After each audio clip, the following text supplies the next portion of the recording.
এত বড় হারের পরেও মোদিবাবুর উচিত ছিল এটা অন্য কাউকে ছেড়ে দেওয়া। আর এটা নয় শুধু ভয় দেখিয়ে চমকে ধমকে 2/3 মেজরিটি দেখিয়ে সকল 147 জনকে তাড়িয়ে দিয়ে যে কোনো বিল পাস করবে দেবে।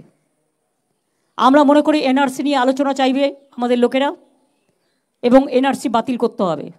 নিউ গভর্নমেন্টের কাছে আমাদের নিউ গভর্নমেন্ট আলটিমেটলি ইন্ডিয়ারই হবে, বাট যে কোনো দিন থাকে একটু সামলাতে দিন, একটু দেখতে দিন নিজেদের কাকে কতটা সন্তুষ্ট রাখতে পারছে। এনডিএ আর ইন্ডিয়ার মধ্যে তফাৎ কি জানেন?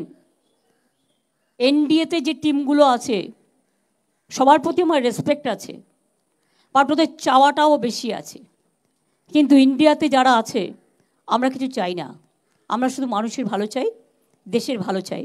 তাই মনে রাখবেন, we are dedicated and determined.